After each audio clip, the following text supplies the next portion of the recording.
আসসালামু আলাইকুম এভরিওয়ান, কেমন আছেন সবাই? আজ আমি আপনাদের একটি মজাদার পিঠা তৈরি করে দেখাবো। অনেকে এটাকে সরু পিঠা বলে থাকে। পিঠাটা খেতে অনেক মজাদার। প্রথমে আমি অল্প পরিমাণে পানি গরম করে নিচ্ছি। এর ভিতর শুধু পরিমাণ মতো একটু লবণ দিয়ে এটা গরম করে নিব। দেখুন পানিটা এরকম গরম হয়ে গেলে তার উপর চাউলের গুঁড়া দিয়ে দিব।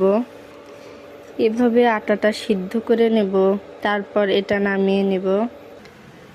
দেখুন এটা নামিয়ে নিলাম। এবার আস্তে আস্তে এটা ভালোভাবে মাখিয়ে নেব। এইভাবে এটা ভালো করে মুঠে নেব।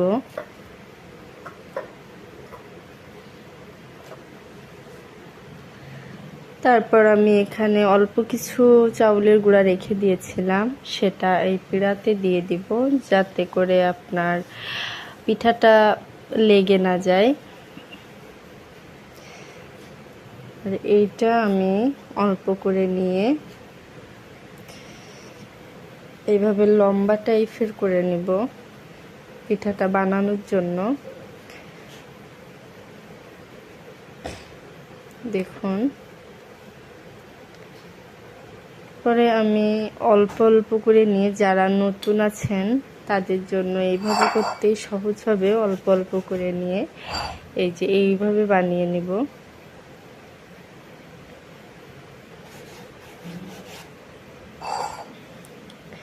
যে এই রকম টাইপের হবে। এইভাবে একে একে আমি সবগুলো পিঠা করে নেব।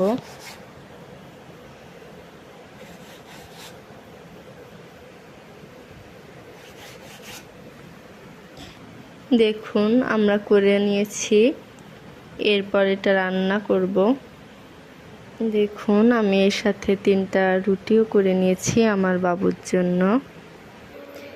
দেখুন একটা পাত্রে দুধ দিয়ে দিয়েছি। এটা একটু সময় গরম হবে। দুধটা গরম হয়ে গেলে এর উপর পিঠাগুলো ছেড়ে দিব। আর যারা আমার ভিডিও দেখছেন সবাই আমার চ্যানেলটি সাবস্ক্রাইব করে দিবেন। এই পিঠাগুলো ছেড়ে দিব। এটা একটু নাড়িয়ে নেব।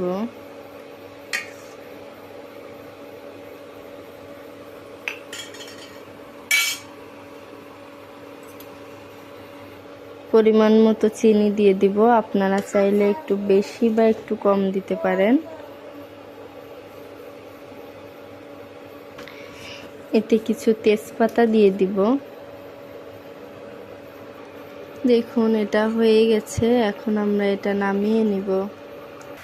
দেখুন এটা রেডি হয়েছে। এটা মাশাআল্লাহ দেখতে যেমন সুন্দর, খেতেও অনেক মজাদার। অবশ্যই আমার চ্যানেলটি সবাই সাবস্ক্রাইব করে দিবেন। আল্লাহ হাফেজ।